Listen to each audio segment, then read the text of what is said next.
Coming up, 500 people who were scammed by now disbarred attorney Eric C. Kahn may be able to regain their benefits. And a family who took in nearly 100 foster pets last year has lost their home. We're all quiet today and tomorrow, but some changes on the way as we head later into this week. The very latest breakdown coming up as Mountain News at 6 starts now. Dedicated to Eastern and Southern Kentucky, this is WYMT Mountain News at 6. Built out of millions of dollars in the nation's largest Social Security scheme. Hundreds of people questioned if they would ever see their Social Security benefits again after being scammed by Eric C. Kahn, a now disbarred attorney. Kahn is also serving time in a federal prison. WYMT's Phil Pendleton spoke to the attorney who is trying to help people get their money back. 7 years of working to get back money for 500 people who lost out on their Social Security disability payments. So it's money they paid in the system. We really resent the suggestion that this is a welfare program. You know, part of your paycheck goes to Social Security, and if you become disabled, you should be able to draw the benefits. 500 lost out when scammed by the now disbarred attorney who drew national attention during his scam and the run from sentencing out of the country and then back again. The one thing about Kahn is, he actually had a good business plan. He set up shop in an area where we have a lot of truly disabled people. Unfortunately, he did this bribery thing, and 7 years later, we're still dealing with the aftermath. Eric Kahn was sentenced on a number of different occasions. His most recent sentencing was in September of 2018, sentenced to an additional 15 years on top of an already 12-year sentence. He's now in prison in New Jersey. Many of the people he bilked have been without benefits for 6 years. They can regain their benefits by simply asking for a new hearing. And then if they win the new hearing, we're talking 6 years of back pay, and that's like $100,000 each on average. Not perfect, but still a good plan that's going to help a lot of people. Was it everything we wanted? No. But I think it's a 9 out of 10. And the class representatives who assisted me in negotiating this with another law firm, I mean, we're thrilled with the settlement agreement. Phil Pendleton, WYMT Mountain News. Clients who are eligible for the back pay are encouraged to attend a meeting at 2 p.m. Thursday at the old Floyd County Courthouse in Prestonsburg. A West Virginia woman is facing battery and disorderly conduct charges for her role in an incident during a recent high school basketball game.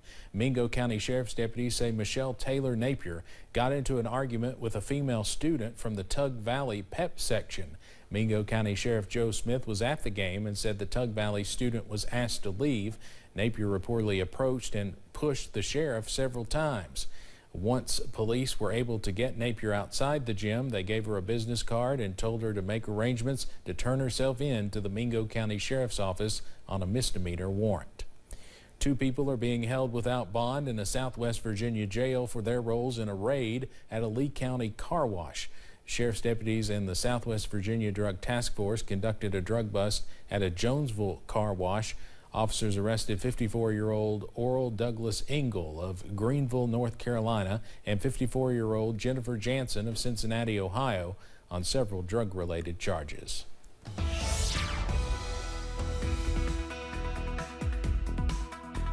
Quiet weather continues at this hour. Plenty of cold air trying to filter back in for tonight, but the mild air sticks with us for much of the rest of the week. Here's a look outside right now from several locations. London Corbin Airport, a few high clouds out there. Pretty nice sunset in progress. Sun is down here in Hazard and out to the west in Somerset as well. The sun at least still peeking out right now. Temperatures in the upper 40s to near 50, just about region-wide. We'll continue to see those temperatures drop through the 40s and eventually the 30s heading into tonight. A few high clouds in the Big Sandy. That's about all of note right now.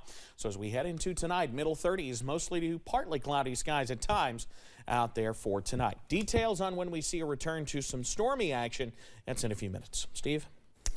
Evan, thanks. Today marks the 15th anniversary of the murder of a preacher, Marion Estep, in Perry County. Estep was found with several gunshot wounds in his car near exit 56 along the Hal Rogers Parkway. No one was ever arrested and the case remains unsolved. Estep was the grandfather to current Perry County Sheriff Joe Engel. Engel says he's made peace with the situation, but has not given up hope of finding whoever is responsible. If no one's ever found, you know, I can live with that. You just kind of, it's just kind of, as being a man of faith, I just kind of trust in God and that. If he wants whoever done that to be found, they'll be found. And Sheriff Engel says they continue to get tips about the case. A fire in Floyd County destroyed the foundation for one family and countless furry companions. WYMT's Buddy Forbes spoke to one of the family members who says even with the smoke cleared, they are having a hard time seeing the way forward. Then when I just got to work, you know, my brother called and he was like, I see smoke everywhere. Jessica Harris walks through her childhood home, surrounded by only the embers of the place she remembers. To see it all gone, all the memories, it's nothing but ash. A weekend fire tore through the Prestonsburg house, destroying everything in its path. My family has nowhere to go. You know, they're gonna have to start all over, all new, and it's just, don't even know where to start. Taking away the only shelter for her family and the furry friends she works to save. I can't help no animals now. Harris works as a foster for dogs and cats around the area. This is the room where I had all my fosters in. Taking in strays and surrendered pets, then giving them a safe space as they wait for a home. Last year, I fostered alone almost right around 100 animals, whether it was dogs, cats, puppies, kittens. But with no home to return to. And every time you come in here and all you can smell is that smoke, burnt smell, and it just makes you sick. After losing 7 foster dogs and 3 family pets to the flames. I don't have words for it. It's sickening. The rescue community is now working to find shelter for Harris's family. Right now, I have nowhere to put fosters unless I stick them outside in a kennel. And the weather right now is just it's not acceptable to do that. With fundraisers, donated items, and support flowing in. It's really heartwarming to know that there is so many people in the rescue community behind me, just, you know, trying to help out. Hoping to rescue the rescuer. In Floyd County, Buddy Forbes, WYMT Mountain News.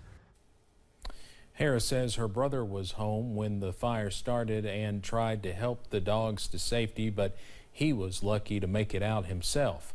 2 online fundraisers were established by the rescue community to get them back on their feet. Well, changes are afoot as we head later on this week. The latest details on the way about strong storms and snow chances after this. And Hazard Community and Technical College has partnered with a couple of school districts to help students prepare for college. WYMT News app offers a